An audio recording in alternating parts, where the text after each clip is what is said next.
Hello friends, नमस्कार। Read test series Hindi की यह हमारी तीसरी वीडियो है। यदि इससे पहले आपने पहली और दूसरी वीडियो नहीं देखी है तो डिस्क्रिप्शन में लिंक दिया हुआ है, वहां जाएं और देखें। इसके अलावा साइकोलॉजी की टेस्ट सीरीज भी हमारे चैनल पर चल रही है।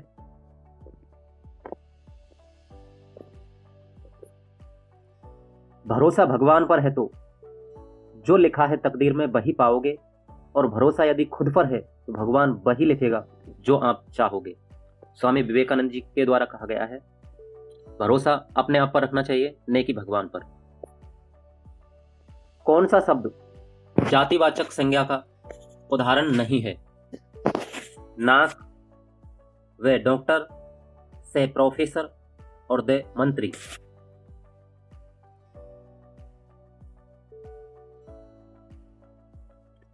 राइट आंसर होगा डॉक्टर।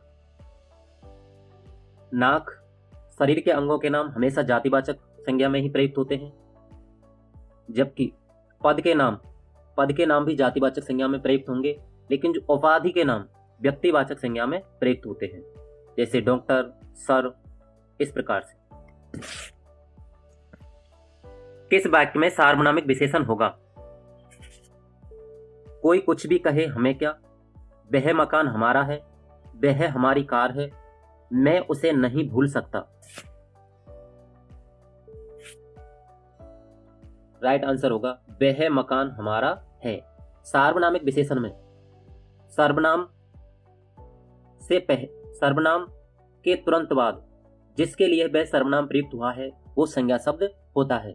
जैसे यहाँ वह शब्द मकान के लिए प्रयुक्त हुआ है, जबकि से में वह हमारी कार है, यहाँ वह शब्द हमारी के लिए प्रयुक्त नहीं होकर के कार के लिए प्रयुक्त हुआ है, इसलिए यह नहीं होगा।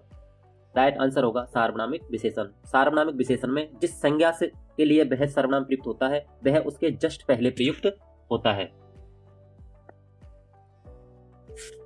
तद्धित का संधि विच्छेद क्या है?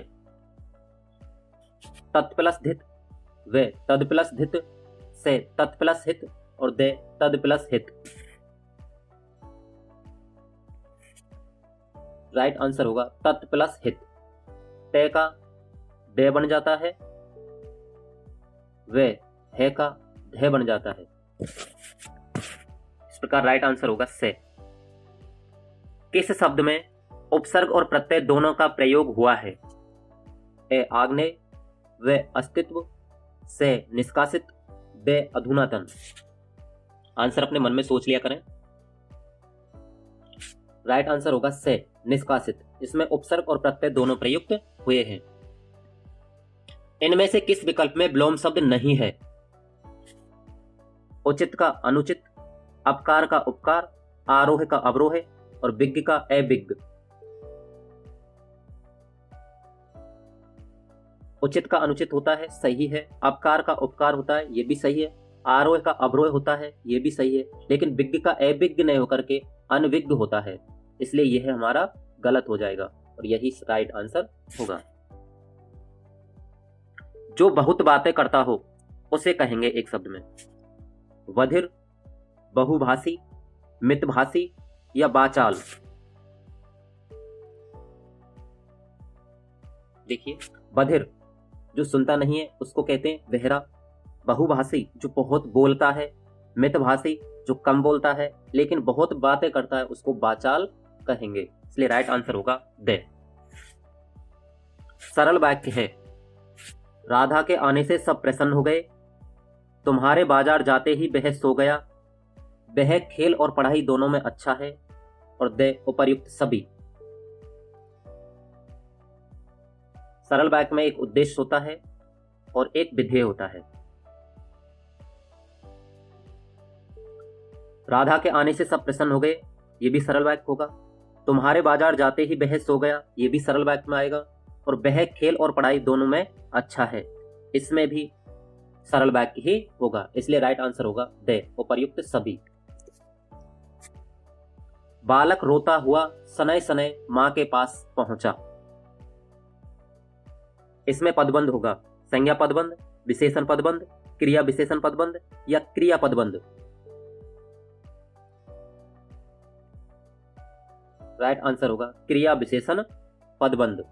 यहाँ पर सनय सनय शब्द क्रिया की विशेषता बता रहा है और यह क्रिया के लिए प्रयुक्त हुआ है, इसलिए क्रिया विशेषण पदबंध होगा।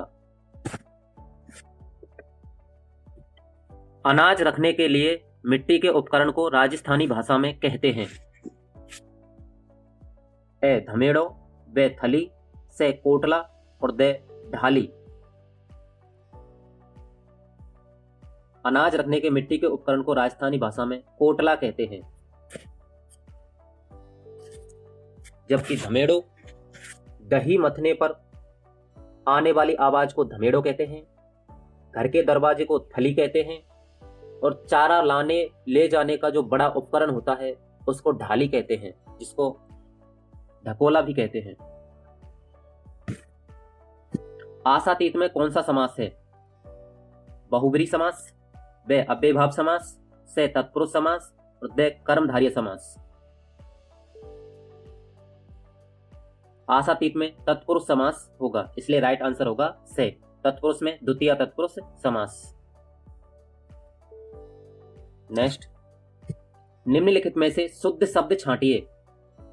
मुहूर्त, विभीषिका, बिरहनी, अनाधिकार।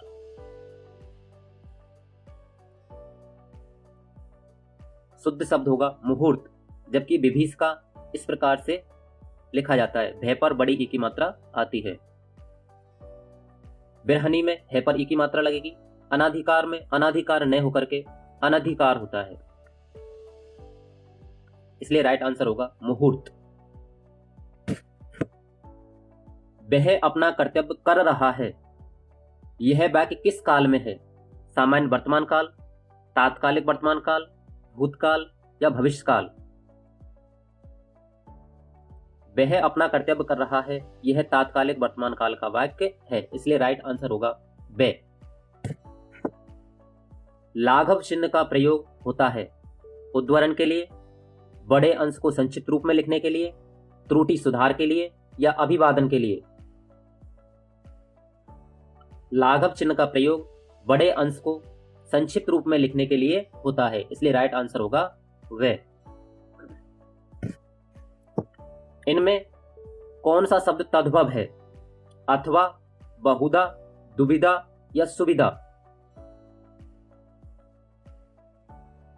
अथवा शब्द तत्सम है, बहुधा भी तत्सम है और सुविधा भी तत्सम है, लेकिन दुविधा शब्द है ये तद्भव है, इसलिए राइट आंसर होगा से। निम्नांकित में से किस विकल्प में सभी शब्द पर्यायवाची हैं? हाथ, पानी, करी, बे, कान, कर्ण, रदन, से, मेढक, दादुर, मंडुक, दे, दूध, पय और रचना। हाथ, हाथ का ही पर्यायवाची है, पानी भी हाथ होता है लेकिन करी यानी हाथी होता है। कान, कर्ण, रदन यानी दांत होता है, ये अलग हो जाएगा इनसे। दूध, पय और रचना, रचना यानी जीभ होता है। मेढक, दादुर और मंडूक ये तीनों ही मेढक के पर्यायवाची शब्द हैं, इसलिए राइट आंसर होगा से। रीमा ने तीसरी कक्षा में पढ़ने वाली रितिका की भाषा क्षमता, भाषा निष्पादन संबंधी क्रमिक प्रगति का ब्यौरा उसके अभिभावकों को दिया। रीमा ने किस आधार पर जानकारी दी?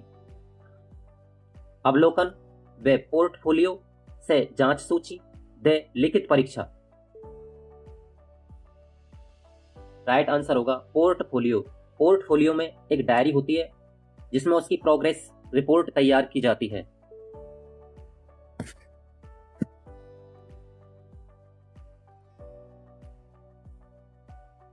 इस विधि में मातृभाषा के माध्यम से नवीन भाषा को पढ़ाया जाता है। यह कथन कौन सी विधि के संदर्भ में है?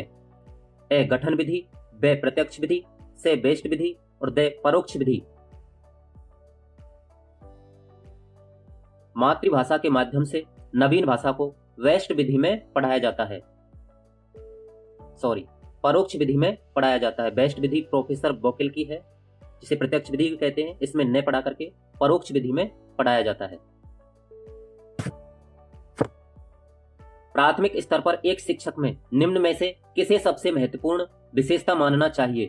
धैर्य और दृढ़ता को, शिक्षण पद्धतियों और विषयों के ज्ञान में दक्षता को, अति मानक भाषा में पढ़ाने की दक्षता को और पढ़ाने की उत्सुकता को। प्राथमिक स्तर पर एक शिक्षक में धैर्य और दृढ़ता का गुण महत्वपूर्ण माना जाता है, इसलिए राइट आंसर होगा ए। मौन वाचन के बारे में निम्न में से कौन सा कथन सत्य नहीं है? स्वाध्याय में रुचि बढ़ाना, ज्ञान की परिधि को विस्तृत करना, सभी स्तर की कक्षाओं के लिए उपयोगी, अवकाश का सदुपयोग करना सीखता है। मौन वाचन के बारे में स्वाध्याय में रुचि बढ़ना ये सत्य कथन है, ज्ञान की परिधि को विस्तृत करना ये भी सत्य है, अवकाश का सदुपयोग करना ये भी सत्य है, लेकिन सभी स्तरों के लिए मौन वाचन उपयोगी नहीं है, क्योंकि प्राथमिक कक्षाओं के लिए मौन वाचन उपयोगी नहीं होता है। ब्लूप्रिंट ढांचा तैयार करने में उपयोगी नहीं है। शिक्षित निर्मित सामग्री व शिक्षण के लक्ष्य से पाठ्य वस्तु के प्रकरण व प्रश्नों के प्रकार। ब्लूप्रिंट ढांचा तैयार करने में शिक्षण के लक्ष्य उपयोगी होते हैं, पाठ्य वस्तु के प्रकरण भी उपयोगी होते हैं, प्रश्नों के प्रकार भी होते हैं, लेकिन शिक्षक निर्मित सामग्री उसमें उपयोगी नहीं होती है, इसलिए राइट आंसर होगा ए, शिक्षक निर्मित सामग्री।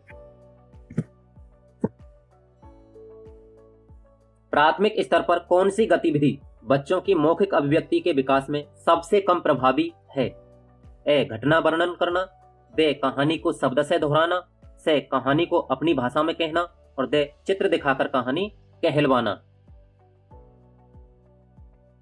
प्राथमिक स्तर पर बच्चों की मौखिक गतिविधि के लिए घटना वर्णन प्रभावी होता है, कहानी को अपनी भाषा में कहना यह भी प्रभावी होता है, चित्र दिखाकर के कहानी कहना यह भी प्रभावी होगा, लेकिन कहानी को शब्द से यानी ज्यों की त्यों दोहराना सबसे कम प्रभावी होता है। विद्यालय में भाषा शिक्षण के लिए कोई कार्यक्रम शुरू करते समय सबसे महत्वपूर्ण है बच्चे की लिखित क्षमता को पहचानना, बच्चे की सहज भाषाई क्षमता को पहचानना, बच्चे की पठन क्षमता को पहचानना और बच्चे की सहज मौखिक अभिव्यक्ति को पहचानना। विद्यालय में भाषा शिक्षण के लिए बच्चे की सहज भाषाई क्षमता को पहचानना महत्वपूर्ण होता है। श्रुत लेखन में रेप संबंधी अभ्यास नहीं है। कर्म व कबूतर से धर्म और दे प्रकाश। यहां रेप से तात्पर्य है आधा रे, कर्म में भी है, धर्म में है, प्रकाश में है, लेकिन कबूतर में पूरा रे है, इसलिए यहां पर रेप का अभ्यास नहीं हुआ है। राइट आंसर होगा वे। बच्चों के भाषाई क्षमताओं के आकलन के लिए सर्वाधिक सहायक है बच्चों की परस्पर अनौपचारिक बातचीत, बच्चों की परस्पर औपचारिक बातचीत, बच्चों और शिक्षक की परस्पर औपचारिक बातचीत और बच्चों का शिक्षक द्वारा प्रदत्त अभ्यास कार्य करना। बच्चों के भाषाई क्षमताओं के आकलन के लिए बच्चों की परस्पर अनौपचारिक बातचीत सहायक होती है, क्योंकि औपचारिक बातचीतों में बच्चा एक प्रकार से बंध जाता है, जबकि अनौपचारिक बातचीत में बच्चा स्वतंत्र होकर के बातें करता है। इसलिए भाषाई क्षमता के आकलन के लिए महत्वपूर्ण होगी बच्चों की परस्पर अनौपचारिक बातचीत। नेक्स्ट, एक अच्छे मूल्यांकन की विशेषता नहीं है। ए, वैधता, बे, वस्तुनिष्ठता, से, आत्मनिष्ठता और दे, व्यापकता। एक अच्छे मूल्यांकन में वैधता पाई जाती है, वस्तुनिष्ठता होती है और व्यापकता होती है, लेकिन आत्मनिष्ठता का गुण नहीं पाया जाता है, इसलिए राइट आंसर होगा से। एक अच्छे मूल्यांकन की विशेषताएं।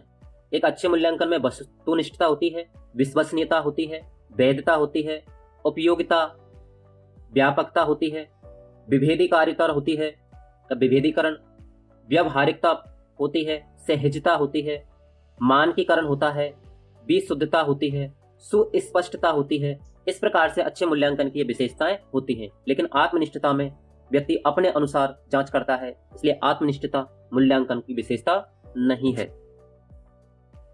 उपचारात्मक शिक्षण है सीखने संबंधी कठिनाइयों का ज्ञान प्राप्त करना, अध्यापन संबंधी कठिनाइयों को दूर करते हुए शिक्षण किया जाना, बालकों की वर्तनी संबंधी कठिनाइयों का पता लगाना, शिक्षक की विषय संबंधी कठिनाइयों का पता लगाना।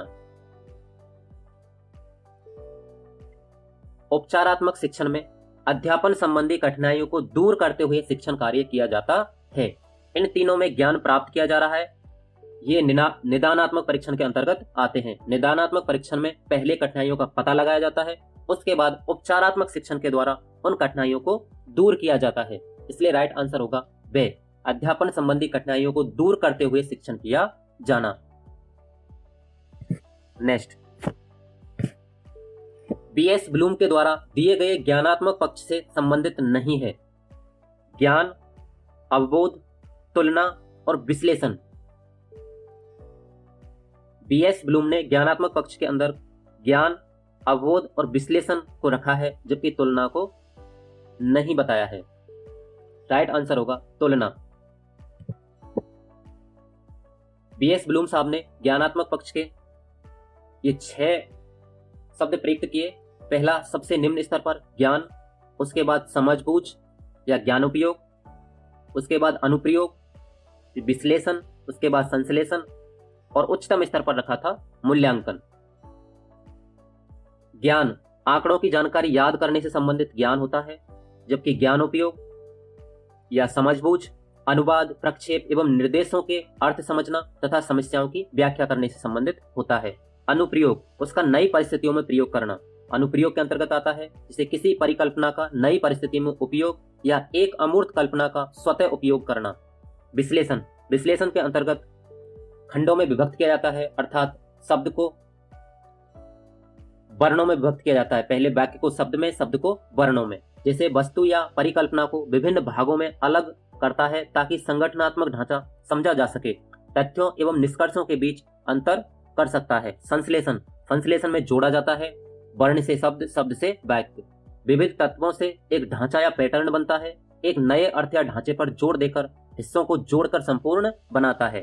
जबकि मूल्यांकन इवेल्युएशन ये उच्चतम स्तर पर रखा, विचारों तथा सामग्रियों का मूल्य पर निर्णय करना। इस प्रकार से ज्ञानात्मक पक्ष के अंतर्गत बीएस ब्लूम साहब ने इन 6 बातों को बताया। लिखो और मूल से मिलाओ किस शिक्षण विधि के लिए कहा है? ध्वनि साम्य विधि, साहचर्य विधि, रूपरेखा अनुकरण विधि या जेकाटोट विधि? लिखो और मूल से मिलाओ ये जेकाटोट विधि के अंतर्गत आएगा, जो लेखन कौशल की विधि है, जिसे दृष्टि लेखन विधि भी कहते हैं, अर्थात देख करके लिखा जाता है। उसके बाद उसे बिना देखे लिखा जाता है, फिर उसको मूल में मिलाया जाता है। इसलिए जेकाटोट विधि को लिखो और मूल से मिलाओ शिक्षण विधि के नाम से भी जाना जाता है। नेक्स्ट, मूल्यांकन की गुणात्मक प्रविधि नहीं है। ए रेटिंग स्केल, व जांच सूची, से प्रायोगिक परीक्षा और द निरीक्षण। मूल्यांकन की गुणात्मक प्रविधि के अंतर्गत प्रायोगिक परीक्षा नहीं आती है, यह परिमाणात्मक प्रविधि के अंतर्गत आती है। परिमाणात्मक प्रविधि में लिखित, मौखिक और प्रायोगिक ये 3 परीक्षाएं आती हैं, जबकि गुणात्मक में रेटिंग स्केल, जांच सूची और निरीक्षण आती हैं। इसलिए राइट आंसर होगा प्रायोगिक परीक्षा। यह गुणात्मक प्रविधि न होकर के परिमाणात्मक प्रविधि होती है। आज का लास्ट क्वेश्चन, छात्रों के शब्द भंडार में वृद्धि का उपाय है। शब्दकोश का उपयोग, छात्रों में स्वाध्याय की प्रवृत्ति को बढ़ाना, शिक्षक द्वारा अच्छे तथा नए शब्दों का प्रयोग या उक्त सभी। छात्रों के शब्द भंडार में वृद्धि के लिए शब्दकोश का उपयोग भी किया जाता है, छात्रों में स्वाध्याय की प्रवृत्ति को भी बढ़ाना चाहिए और शिक्षक द्वारा अच्छे तथा नए शब्दों का भी प्रयोग किया जाना चाहिए। इसलिए राइट आंसर होगा द। Thank you. यदि आपको वीडियो पसंद आई हो तो चैनल को लाइक करें, शेयर करें और सब्सक्राइब करना ना भूलें। Thank you.